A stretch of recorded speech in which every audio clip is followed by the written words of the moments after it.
Doing a little sketch here that kind of describes what I want to make. I want to make a deck that comes off of the shed that's at the river. And I'm not going to go out here. I don't need this. This door opens back this way and this one this way.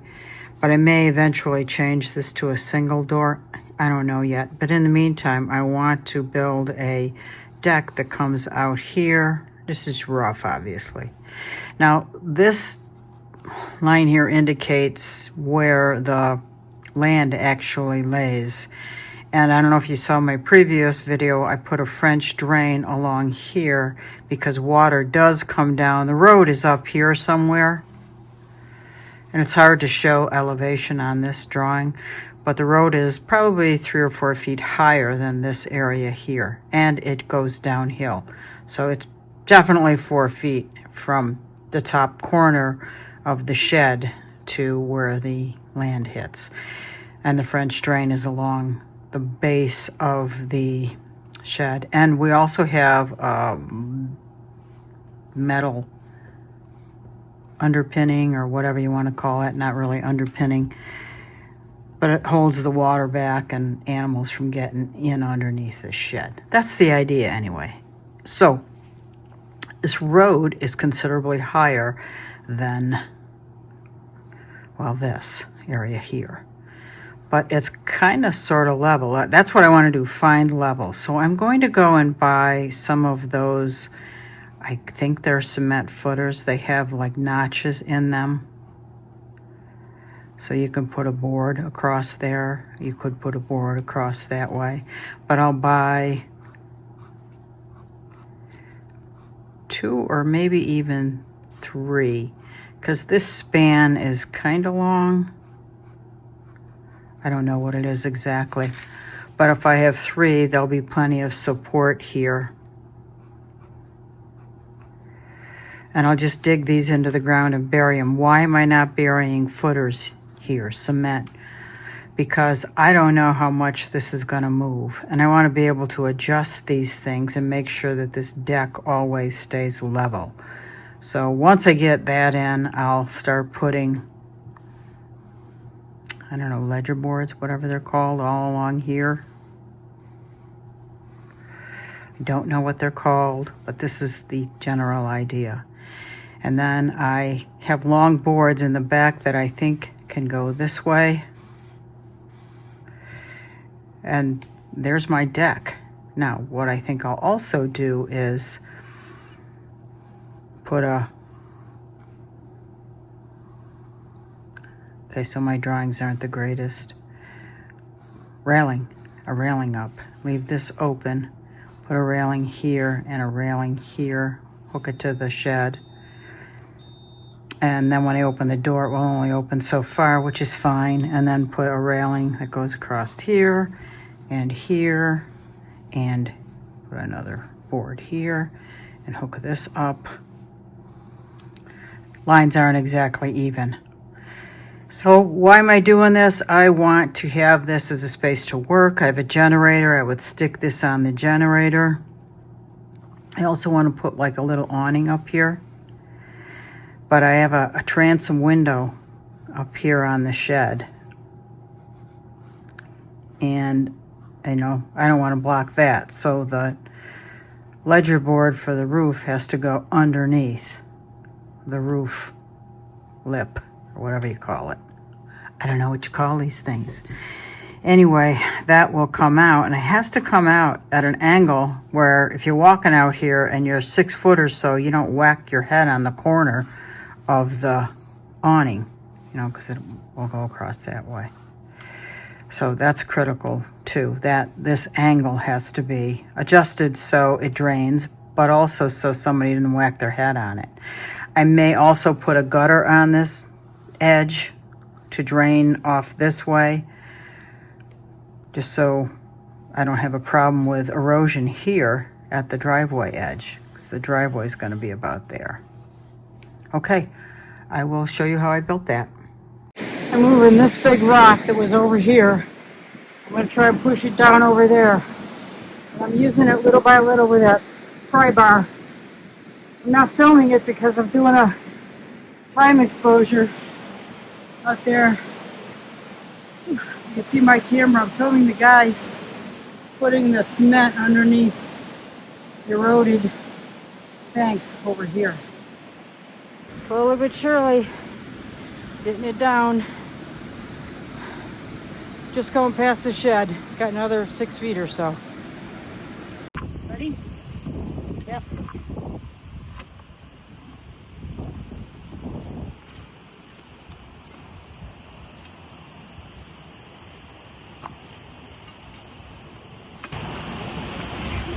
I don't know where she's going with that rock, but determined to move it.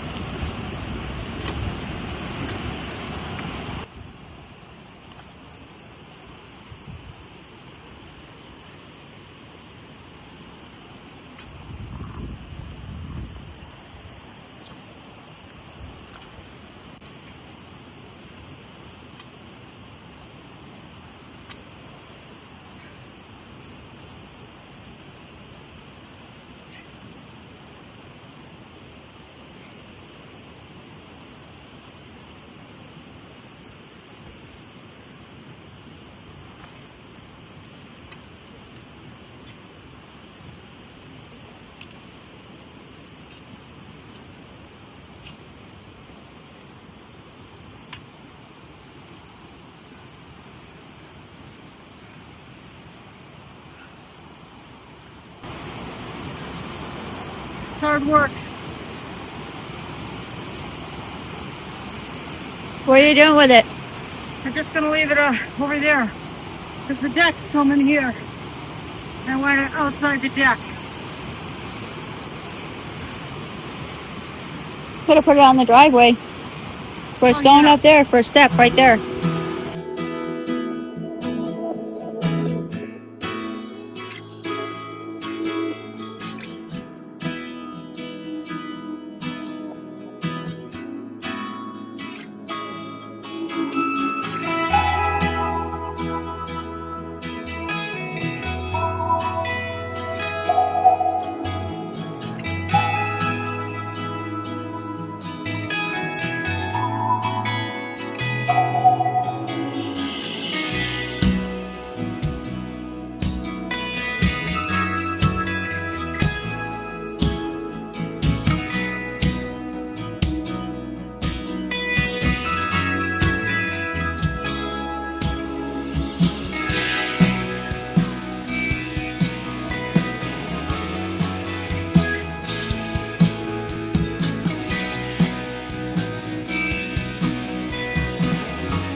we held those posts in place because the winds are bad here, so we wanted to make sure they weren't going to go anywhere. We held them in place with cinder blocks, and after that we moved on to removing the nails from some reclaimed lumber that we had. We're going to use that for the ledger board and joists for the foundation of the deck.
This was one of the remaining posts that was supporting the gate. The gate was saved, fortunately. It was really cold this day, so again, another bundle up day. But I needed to get rid of this post so I could put a more secure barrier up in front of the deck, because people were just parading across. They disregarded the property sign. And they didn't seem to care. And, you know, we're liable, so I just didn't want to have that continue. So we took this post out and we barricaded the beginning part of the bridge. And what we did was we just balanced this piece of aluminum gating in between piled up cinder blocks. You'll see that in a second.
Hoping people get the message not to go on this bridge. It's in bad shape and it makes me nervous when I see people going on this bridge. So I hope this stops them. We have lots of cinder blocks up on both sides, so hopefully it keeps them off of it.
We're extending the end of this deck so it comes level with the shed. We put the post there because it was a better spot, so we have to extend it.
Thank you very much for watching. Please subscribe and like and share. It really helps me with the process of hanging in there at YouTube. I'm grateful. Have a great day, and I hope your winter isn't as bitter as mine has been. See you soon.